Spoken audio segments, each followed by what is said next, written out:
crise, ela desatou várias outras crises que têm acontecido neste momento. Estamos vivendo uma crise política, estamos vivendo uma crise econômica, estamos vivendo uma crise familiar, estamos vivendo uma crise de relacionamento. Nunca tivemos tantos problemas dentro de casais, no meio de famílias como nesse tempo. Eu acho que desses anos a gente nunca atendeu tanto casais como temos atendido nesse tempo.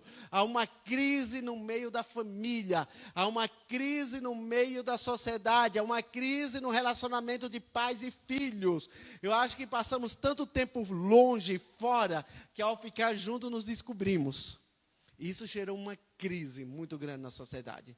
Nós estamos vivendo uma sociedade à beira de um caos, só que todos nós estamos olhando para o corona. E há uma outra crise, pior de todas essas, que se chama crise espiritual. Nós temos vivido uma crise espiritual como nunca. Muita crise espiritual acontecendo, muita coisa acontecendo. E isso só prova que ainda há esperança para os remanescentes. Há ainda esperança para aqueles que estão voltados para a cruz. Esses sinais que a palavra de Deus está se cumprindo. Jesus está voltando. Jesus está voltando, Jesus está vindo, mas para isso é necessário ele levantar valente. Nós precisamos ter na nossa mente, entender de vez por todas que nós nascemos para ser vencedores, que nenhum de nós viemos a este mundo por um acaso. Como eu costumo dizer muitas vezes, ninguém veio a esse mundo porque papai e mamãe virou os olhos. Não, você veio a este mundo porque havia um plano no coração de Deus, chamado você. Havia um plano no coração de Deus ainda, antes que você existisse. Não foi isso que Deus falou para Jeremias? Eu já te conhecia. Antes que viesse ao ventre da tua mãe, eu já sabia os teus dias. Nós somos formados dentro de um plano divino. Nós somos formados dentro de um projeto de Deus. Nós somos formados dentro do coração do Pai. E Ele te formou para você vencer. Ele te formou não para você andar na mão do mundo, mas Ele te chamou para andar na contramão.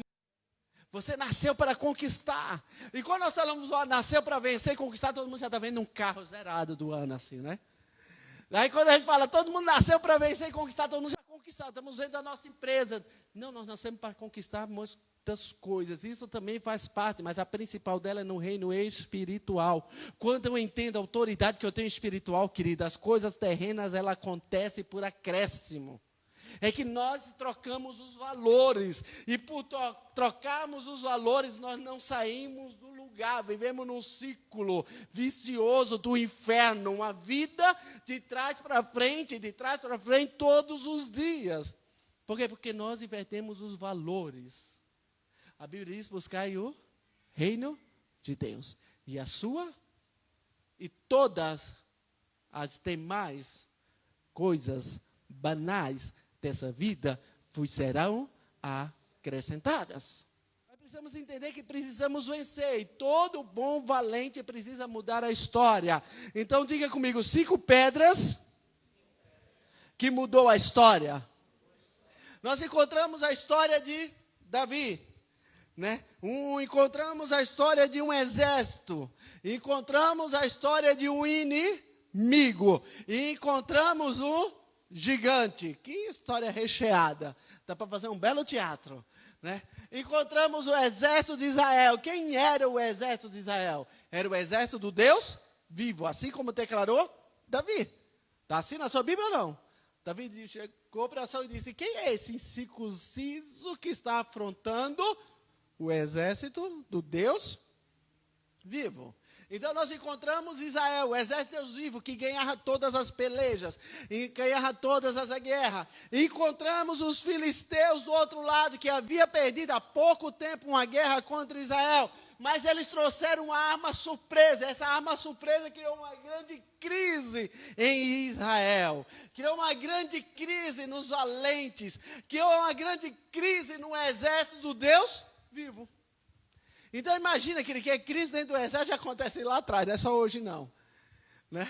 O povo de Deus, que tinha a promessa de Deus, que sabia que eles foram criados especificamente para vencer. Israel não nasceu por outro acaso, a não ser para vencer todos os seus inimigos. Havia promessa de Deus. Israel, todas as guerras, eles venciam, eles eram campeões. A sua fama havia se espalhado no mundo atual. Mas eles entram em crise, porque aparece um exército inimigo. E essa crise fez com que eles ficassem atemorizados. Essa crise fez com que eles ficassem angustiados. Essa crise fez com que incertezas nascessem dentro do seu coração. E quantas incertezas já nasceram dentro do seu coração nesse tempo? Quantas incertezas estão assolando dentro do seu coração? Eu compro, eu vendo, eu caso, eu separo. Né? Eu sou crente, eu não sou crente, eu vou ministrar, não quero ministério, eu fico, eu vou embora. Gente, quantas incertezas estão surgindo nesse tempo? Quantas pessoas estão se deparando com a sua realidade no espelho, estão se vendo e estão dizendo, oh, eu não servia a Jesus, eu não conhecia Jesus.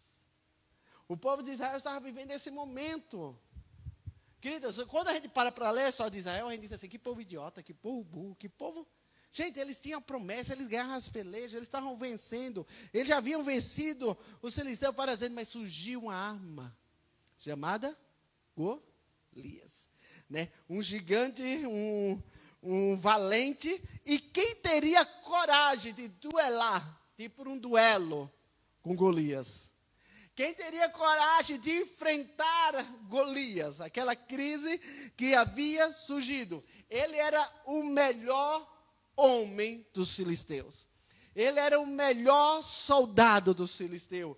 Ele era o melhor guerreiro do exército dos filisteus. E agora o exército de Israel entra em crise, mas de repente entra em cena um Davi. E de repente hoje você é esse Davi que está entrando em cena. Entra em cena um Davi. Quem era Davi? Desprezado pelos seus irmãos. E até pelo próprio pai que esqueceu dele. Né? Quando lembra a história que Samuel foi lá por ordem de Deus, ungir um rei, que o Senhor havia mandado, o profeta chega, o pai chama todos os filhos, menos Davi. Chama todos os filhos, mas não, Davi não tem capacidade, Davi é feinho, é magrinho, Davi não serve, é inculto, deixa Davi lá no campo. Davi, ele havia vivido esse trauma, podemos chamar um trauma dentro da sua alma. Mas o que acontece com Davi é que ele chega no lugar certo e na hora certa. Diga, ele chegou no lugar certo. Diga comigo, ele chegou no lugar certo na hora certa. E que lugar certo era esse? Ele chegou no lugar certo, o lugar da crise. Davi chega no lugar da crise na hora certa. Davi chega no lugar da crise. Né? Davi chega no lugar das incertezas. Davi chega no lugar da dúvida. Davi chegou no lugar do medo. Davi chegou no lugar da insegurança. Mas ele chegou na hora certa. No momento certo, havia sobre Davi uma promessa. Tudo que muda uma história é uma promessa. Quantos tem promessa de Deus aqui? Quantos tem promessa de Deus aqui? Amém? Você tem promessa de Deus? Diga assim, tudo que muda a história é uma promessa. Se você tem uma promessa de Deus, você pode ser um pequeno Davi hoje. Se você tem uma promessa de Deus, você vai ser guiado por esta promessa. Tudo que mudou e entusiasmou a Davi é que ele tinha uma promessa. Muitas vezes nós também estamos em situações parecidas. Muitas vezes somos levados para situações semelhantes. O tempo é conveniente, o tempo era oportuno, mas nos faltavam algumas coisas. Quantas vezes já aconteceu isso? Estamos no lugar certo, no momento oportuno, o momento é propício, mas nos falta a fé. Aí não avançamos. Aí nos falta a dependência de Deus, porque muitas vezes nós confiamos na força do nosso braço. Sabe por que Israel olhava para o gigante e dizia, nós não conseguimos vencer. E eles ficavam atemorizados, escondiam dentro das suas tendas, se acovardando da guerra, porque eles estavam confiando nos seus braços. Eles não estavam na dependência de Deus. E muitas vezes nós estamos no lugar certo e não vivemos o milagre, porque nos falta a fé, nos falta a dependência de Deus, nos falta coragem. Né? Minha tia, eu tinha uma tia que ela dizia muito assim, esse menino é muito corajoso, muito valente, mas lhe falta coragem. Ele é muito valente longe, prada, grita, faz esperneia, mas lhe falta coragem para avançar. E muita gente é valente, mas lhe falta coragem para enfrentar as guerras, né? Para avançar nas guerras. Então precisamos ter coragem. Outra coisa que nos solta é propósito. Uma pessoa sem propósito não chega a lado nenhum. Propósito nos faz romper todas as coisas. E além de propósito, nós também precisamos de foco e estratégia. O duro é andar com alguém que não sabe para onde está indo. O duro é andar com alguém que não sabe onde vai chegar. O duro é andar com alguém que não tem uma estratégia para onde ele quer chegar. Vivendo um dia após o outro. Diga para a pessoa que está ao seu lado, quem vive um dia após o outro, vive pelos zumbis que sobram nos seus ouvidos. Quem vive um dia atrás do outro, vive através daquilo que lhe sopra nos seus ouvidos. Porque ele não tem uma estratégia, ele não tem um propósito, ele não tem um foco, ele não sabe aonde quer chegar. Agora Davi chega no lugar onde estavam os guerreiros valentes, Davi todo orgulhoso, seus irmãos eram Israel era valente, e Davi quando chega ali, ele encontra um cenário diferente daquilo que ele esperava. Davi encontra um cenário totalmente oposto daquilo que havia nas suas expectativas. Davi ia feliz, ele ia encontrar os soldados, ele estava doido para ouvir as histórias. Davi chegou ansioso para ouvir as histórias dos guerreiros, dos valentes, sai de perto, daqueles que têm história para contar, só que ele encontrou um exército acovardado, com medo, se escondendo, fugindo. Mas ele chegou no lugar certo, porque ele estava determinado. Quando Davi começa a ouvir que havia um valente, quando Davi começa a ouvir que havia um guerreiro, como Davi começa a ouvir que havia alguém descomprometido, gritando, afrontando quem? O exército do Deus vivo. Inimigos, soldados, Davi se apresenta a Saul e disse, não desfaleça o coração de ninguém. Coragem, determinação. Porque ele não está afrontando a Israel, ele está afrontando um Deus vivo. Ele está soltando o valente, o teu servo vai e livrará Israel, porque Deus é com ele. Aí ele começou a contar histórias. Nós encontramos Davi estava comprometido com a sua fé. É tão bom falar com alguém comprometido com fé. É tão bom falar com alguém que na crise está dizendo assim, nós vamos conseguir, nós vamos avançar, nós vamos à frente. Querida, é tão bom falar com gente cheia de entusiasmo, de coragem. É tão bom conviver com gente, você chega lá, parece que a casa vai cair. Nada, isso é só a coisa está mudando, é agora que é a oportunidade, agora é hora de você sair dali com ânimo, sim ou não? Você sai com ânimo. As oportunidades estão diante de nós, ela está propícia para cada um de nós. A diferença está, como é que eu estou vendo? Como é que você está vendo? Como é que você está olhando? Né? Davi olhou e disse, essa é a minha oportunidade. Davi não era soldado, não era guerreiro, mas ele disse, mas eu tenho uma fé que muda as circunstâncias. Eu tenho uma fé, ele disse, olha, quando o urso veio, o leão veio, acho que o rei ficou assim, entusiasmado, um leão, sim, o leão feroz, ele veio. Aí eu orei, o Senhor me deu força, eu fui para cima do leão, arranquei a ovelha, peguei pela sua barba e matei o leão. Oh, não, mas não fiquei só não, rei, peraí, tem mais. Eu estava lá com minha arma, de repente vem o urso, e ele vem pegar minhas ovelhas, eu vou para cima, destruo, mato o urso.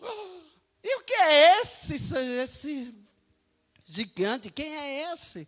Se nós temos um Deus que está conosco, a minha fé livrará Israel.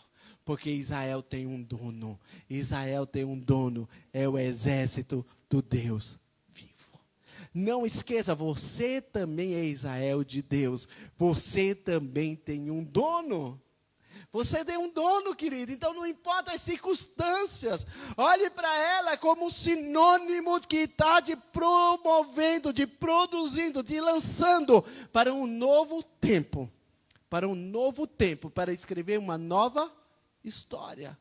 Não fique baseado naquilo que estão falando. Fique baseado naquilo que Deus é na sua vida. Fique baseado naquilo que Deus é na sua vida. Não podemos perder o nosso propósito. Não podemos perder o nosso foco no decorrer da caminhada. No decorrer do projeto. Não podemos. Tudo que Davi sabia trabalhar era com a funda e com pedras. Ele pega aquelas 5 pedras. Mas ele pega aquelas 5 pedras com um propósito. Um propósito de destruir Golias, um propósito de tirar a afronta de sobre Israel, um propósito de trazer a vitória sobre Israel. O que ele tinha? Uma coisa muito simples, 5 pedras, mas 5 pedras com propósito. Se nós perdemos o propósito, nós perdemos a direção. Se nós perdemos o propósito, nós perdemos o projeto. Sabe por que muito projeto falha no meio do caminho? Porque ele perde o seu propósito. Sabe por que muitos ministérios param no meio do caminho? Porque eles perdem o seu propósito. É fácil demais perder o propósito. É muito fácil. No decorrer da caminhada é muito fácil tomarmos atalhos. No decorrer da caminhada é muito fácil tentarmos substituir algo dentro do nosso propósito. E ao fazer essas alterações do propósito, nós perdemos o foco dele. Nós precisamos entender, em primeiro lugar, qual é o meu propósito. Quando eu tenho meu propósito claro, eu não posso perdê-lo por nada. Queridos, segundos a segundo, nós somos tentados a perder o foco do nosso propósito. Cada minuto da nossa vida, nós somos tentados a mudar de rumo na nossa história. Sim ou não? A tomarmos outro caminho, a tomarmos... Davi tinha uma visão. Diga, as 5 pedras de Davi, ela falava de visão. Davi enxergou um potencial para vencer aquela guerra. O primeiro potencial, ele diz assim, eu tenho um Deus. E Deus me fez uma promessa. Sabe o que motivou a Davi? Não eram as pedras. O que motivou Davi não era saber que tinha um inimigo que estava afrontando Israel. Não, o que motivou Davi foi a promessa que ele tinha. Ele diz assim, um certo dia lá atrás, um certo senhor apareceu na casa de meu pai, chamado um sacerdote, debaixo de uma visão de Deus. E este homem, naquele dia, fez um ato profético, me ungiu a rei de Israel. E agora os anos têm se passado, eu estou aqui, e ouvi falar que o rei fará o quê? Quem vencer o gigante, dará a sua filha como esposa. Os seus pais como isenção de imposto. Mas ele rapidamente pensou, filha do rei, casando com ela, eu me torno o quê? Herdeiro do trono. Então eu fui chamado para ser um rei. Deus tinha dado uma promessa a Davi. E tudo que moveu ele foi a promessa. O que acontece conosco é que as oportunidades param diante de nós e nós esquecemos da promessa. Davi chegou no momento exato, a oportunidade exata e a promessa veio à tona. Ele lembrou daquilo que Deus havia lhe prometido e ele entendeu que ele estava no lugar certo. Ele entendeu que a hora era exata e ele entendeu que era o momento das coisas acontecerem.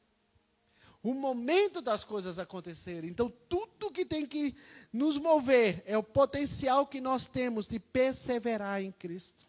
De perseverar na promessa, de perseverar nos sonhos que Deus estabeleceu para nós. Nós precisamos estar recheados de fé, nós precisamos estar recheados de esperança, nós precisamos estar cheios de coragem, e nós precisamos entender que este é o momento propício.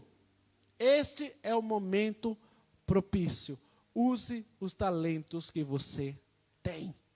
Use os talentos que você tem, o que Deus te deu, querido, não há nenhuma barreira diante de você se confiar plenamente em Deus. A Bíblia diz que quando nós confiamos nele, ele peleja por nós. Não há nada que possa impedir o agir de Deus, mas para isso é necessário fé, coragem, determinação, dedicação, fidelidade e compromisso. Porque sem isso não veremos a glória de Deus. Tem muita gente que quer o milagre de Deus de qualquer jeito. Não é de qualquer jeito. Não é de qualquer maneira. É confiando plenamente no seu eu, ouvindo a sua voz. É ouvindo aquilo que Ele tem para nós. Esse é o tempo propício. Nós estamos em meio a uma pandemia. Nós estamos em meio a um mundo em crise. Nós temos oportunidades. Nenhuma história da Bíblia aconteceu em homens e mulheres quando tudo parecia bem. José se torna governador do Egito quando o Egito está em crise. Quando o Egito está em crise, um imigrante se torna governador do Egito. Davi se torna rei um dia porque ele venceu Golias. Nada aconteceu por um acaso. Isaac se torna o homem mais próspero da terra, porque num tempo de seca, num tempo onde ninguém plantava, num tempo onde a terra não produzia, ele decidiu semear tudo o que ele tinha. E a Bíblia diz que naquele ano ele colheu 100 vezes mais. É andar de contramão. É andar de contramão. É andar na dependência e na confiança de Deus, entendendo que Deus tem um propósito para a sua vida. Deus quer mudar a sua história. E quais são as 5 pedras que você tem hoje nas suas mãos? Quais são os 5 talentos que Ele te deu hoje nas suas mãos? Eu tenho visto gente prosperando com as coisas mais simples nesse tempo. Querido, nós estamos encantados com as coisas simples que Deus está fazendo nesse tempo. Nós estamos vendo Deus agir de maneira simples nesse tempo. E nós temos N testemunhos aqui que poderia ser contado como Deus mudou sorte. Deus está honrando, porque a fidelidade atrai fidelidade. Fidelidade atrai cuidado de Deus. Quando Deus está em primeiro lugar na nossa vida. Nós fazemos as nossas escolhas. Ou passamos a viver sem propósito, andamos com zumbis que sopram no nosso ouvidos. E esse tempo que não falta é zumbi por aí. Esse tempo que não falta é subir criando 1001 histórias, é subir tirando teu foco, tua visão, tua fidelidade, teu compromisso. O que não falta é subir querendo falar de tudo e mais uma coisa. Mas o importante é quem nós estamos servindo. Qual é a nossa visão? A televisão é um zumbi, o jornal é um zumbi, a história. Nós temos zumbi todos e a gente sai por essas portas, os zumbis estão lá, ó, no nosso trabalho, na rua, no barco, no café, onde a gente entra, todo mundo falando, estamos chegando ao fim. E nós temos que ter certeza, estamos chegando ao fim, Jesus está voltando. E antes dele voltar, Ele quer abençoar cada um de vocês. Esse é o tempo propício. Porque a glória só será manifesta através de quem? Dos seus filhos. O mundo tem que ver Jesus em você. O mundo tem que ver o cuidado de Deus em você. Tua família tem que ver como Deus te honrou num tempo de escassez. A família tem que ver como Deus te prosperou num tempo onde todo mundo não tinha coragem, estava morrendo. Todos têm que ver como Deus é fiel. Mas a fidelidade vem quando o meu coração está disposto a servir o Senhor. Não pelas circunstâncias, mas por aquilo que Ele é. Então vou ser fiel a Deus porque eu quero ganhar mais. Perder mais, filho. Eu vou servir a Deus por aquilo que Ele já é. Eu já ganhei muito com Ele, ganhei a salvação e a vida eterna. E Ele está me dando muito mais, Ele está me preparando uma mansão celestial, para que onde Ele esteja eu possa estar também. Eu tenho uma maior riqueza desse mundo, eu tenho um Espírito Santo que anda comigo todos os dias, e a cada dia Ele quer falar comigo. Eu só não ouço quando eu não quero. Mas quando eu paro para ouvir, Ele está falando comigo todos os dias. Ele está dizendo qual a direção que eu devo tomar. Ele está dizendo que essa luta não é para a morte, mas para a glória de Deus ser manifestada. Ele está dizendo que esse não é o fim, é o início de uma nova história. Ele está dizendo, não, só estou fechando um capítulo, porque um novo capítulo está começando. O livro da tua vida ainda não terminou. Então não importa qual capítulo que você está agora, esse capítulo vai ter um fecho. E vai acontecer um novo capítulo. É que nem aquele livro gostoso de ler de aventura. Você está lendo e de repente acaba um capítulo, entra no outro, a história está totalmente alterada, totalmente mudada. E é isso que Ele quer fazer com você hoje. Ele quer mudar a tua história. Amém?